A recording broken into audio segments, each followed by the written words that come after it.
Welcome to csc230. This is going to be ex6-navbuttons.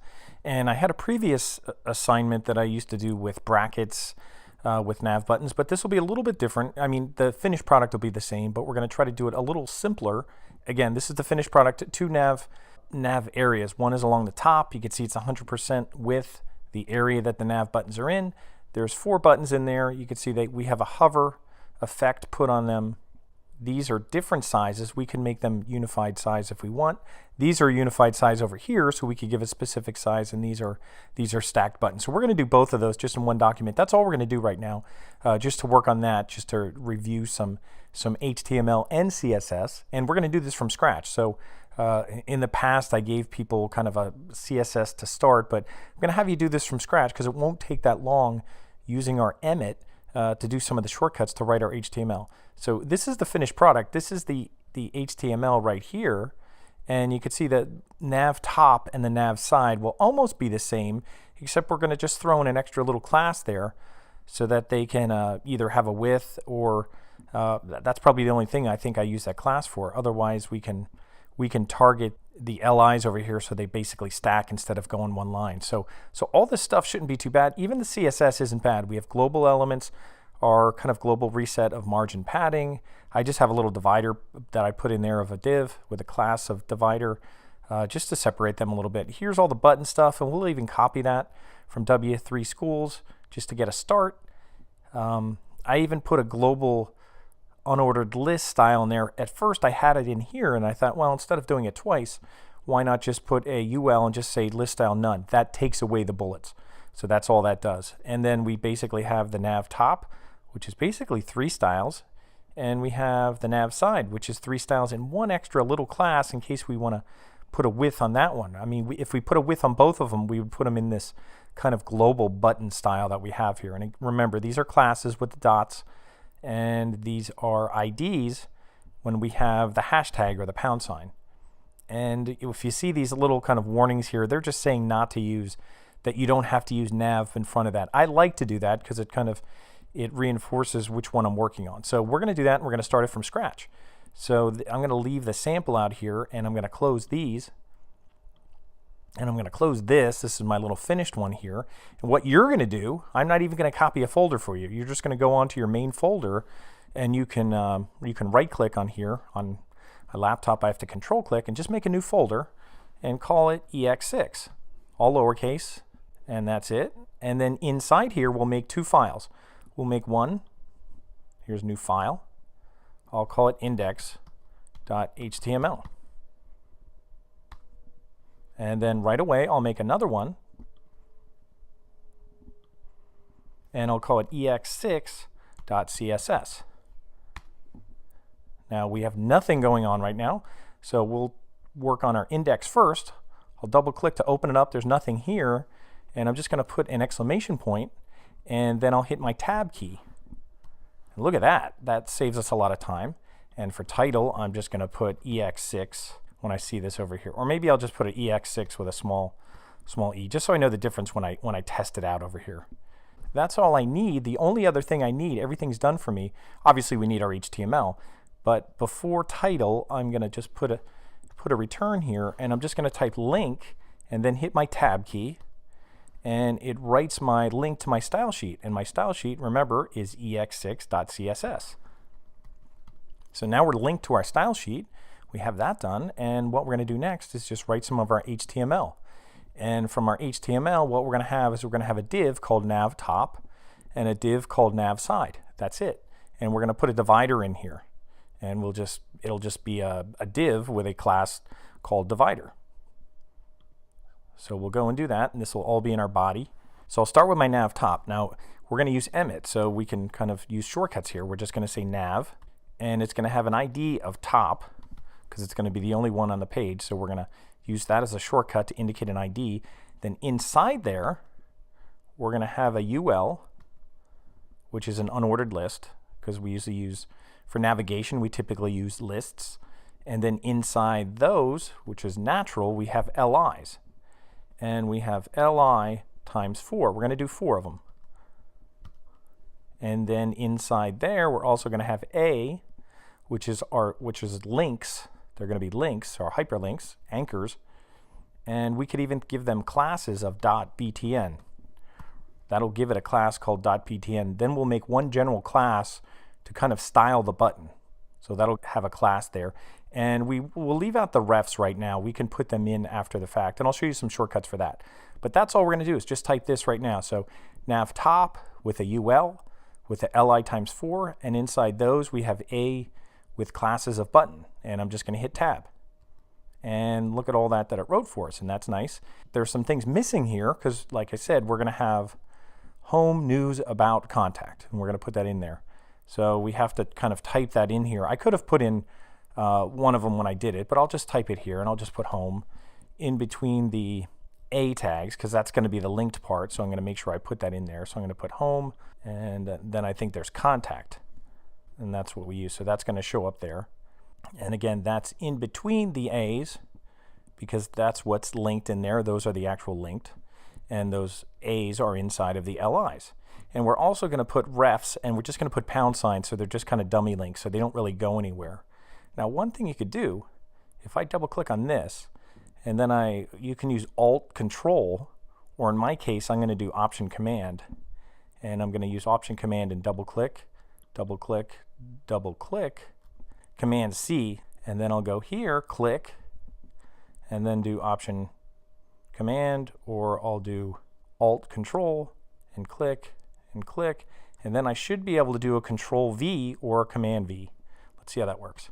And that works. If that's too hard, then just type it in, you know, if doing all that. But there are shortcuts to do that for multiple things. And all I'm going to do here is just put pound signs so that it kind of makes them dummy links. It makes them kind of anchor tags is what these are, but at least they kind of go to different places. So that's just kind of a dummy link there. So I have that set up, and we already have a class of buttons set up. So I think we're good for this. We're going to put a divider in between here. So I'm just going to hit 2 spaces, and I'll just put, and I could do this with Emmet. I'll just put div, and I'll put a pound sign because I'm going to make it or I could do it a class in case I have another divider. I'll do div.divider. Just call it divider. And inside it, I can use curly brackets, and I'll just put a non-breaking space. I don't know if I necessarily need it, but MBSP semicolon. Finish off the curly bracket, and then hit tab. And there it creates a div with a class named divider, and there's a non-breaking space inside, and that's it. And then we can give it some space. We can basically target that class and give it some space above and below. Now, what we're going to do is we're going to copy this thing, because no need to retype all this. We did all the work for this. So what we can do is just copy this, and we're going to paste it, except this ID is going to be called side, because this is going to be our side navigation. Now, everything else here could be okay for now. So we don't have to change anything there. So we did HTML in, I don't know, a matter of minutes. So that wasn't too bad. So what we're going to do next is start doing our CSS. So let's just save this, do it over here, make sure we save this, or do a Control S or Command S. So there's our index. Now, if we want to try it out, we can go to Preview, Live Preview, and I like to open it up in a new window. And I just have to, now I know that this is the original, my sample, and this is the one I'm doing now. And this is what it looks like, and that's okay. That's what it should look like. And I don't want this one open because I don't want to use that space. So when I want to view it, I'll just view it here. And I'm not going to do anything with my HTML right now, other than make sure it's saved. I'm going to open up my CSS. And what I'll do up here is I'll just put a comment, and I'll just put some asterisks, and I'll just put global. Now, global just means they're for everything. They're not specific. And I'm just going to do a reset where I use an asterisk, which basically hits everything. So that's my selector. We've done that before. So I'm just going to do margin 0. You don't have to put any for 0. You don't have to put any unit. And I'll just put padding 0. That'll wipe out everything for that. So that's my divider. And then I'm going to do a button, and I'll put a space here. And I'll do my button class, because remember, we made a button class. Here's our class BTN, and we're going to make a button class. And I'll put my curly brackets there. Now, instead of trying to figure out everything we need, what I like to do is just go to W3 Schools, and if you go to CSS, and you scroll down to CSS Buttons, here we go, CSS Buttons, they have all these things with buttons, and we did this before, and I'm just going to use the sample one here, and kind of modify it. And I'm just going to highlight the things inside. I don't want the class. They're calling it button the full name, but I'll copy these and then I'll kind of modify these. Then I don't have to retype all that. So I'll paste these in here. Now background color, this is a green color. We're going to use like a teal color for our buttons.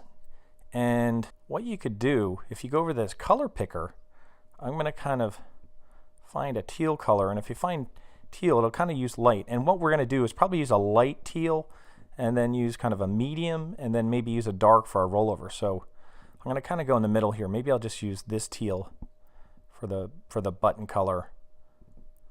This one, this looks good, this big one right here. I'll just copy that. And again, we'll use a light for the background of the whole div, and then we'll use a dark for the hover.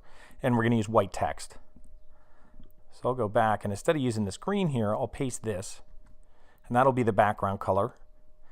Border none. I don't know if we really need that or not. Color white, that's the text color.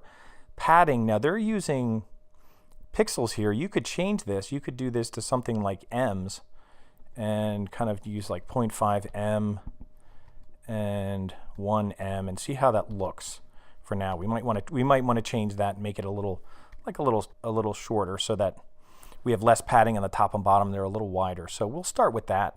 Text align center, we want our text centered in the buttons. Text decoration none, this takes away the link so we don't have an underline.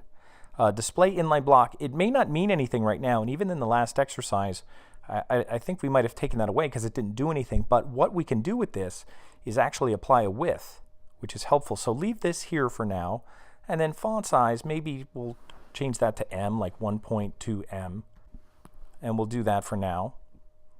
And then anything else, we could change the font. We could change the font family. We could put a border radius. If we want to put border radius, we could put an amount on there. Maybe I'll put like 0.25 M, and you could put pixels there too, and we'll see what it looks like. We'll just kind of start with something right now, and that's pretty much it, I think, for our buttons. And if we see anything else, we'll do it. And also global, I'll do this right off the bat. I'll say UL. That means every UL, every unordered list, we're going to say list style, and we're going to go none. That means there's going to be no bullets.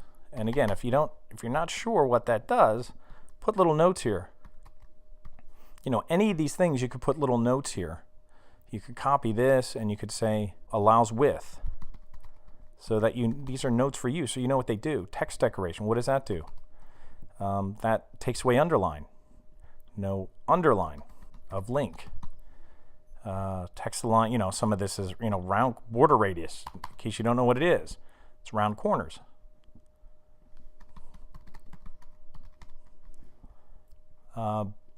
You know, text is white. This is the I don't know if you need padding or any of that. So that all kind of makes some sense. I don't know if we need anything else. And I'll save what I have here, and I'll take a look at it just to see what I have. And that's kind of what we want. It's not, we don't have it set up right yet. I mean, that color I guess is all right. And you know, we're going to use a light color for the background, but we have to move it across the screen. We have to add a couple more styles here, but we just did global style, so that's why everything is the same right now. Now, even though we put a div here, actually we don't even have to put more space, but we can. We actually put and I'll do this, I'll just put divider. I'll put this in with the global stuff. And I'll just put margin. This will just put a little more. And remember, if you put 2, it'll do the top and bottom and then 0. So I'll just put like 1M and then 0. So that'll put 1M on the top and bottom of the divider and nothing on the left and right. And that's all we need. And then I'll make a longer thing here, and I'll just put nav top. And remember, I'm just putting more asterisks. Make sure you finish it off. And then we're going to put our styles here for our nav top, and then we're going to have styles for our nav side. So, but that's a good start. So maybe I'll stop here. I'll save what I have, and this is what we have in part 1. We kind of have some general styles going on here. We created our HTML. We have pretty much of our CSS. We don't have a lot to do, so we only have a little bit to do. Actually, it won't take that long. So this is the end of part 1. We'll stop here. We'll take a break, and then we'll finish up with part 2 of EX6 nav buttons.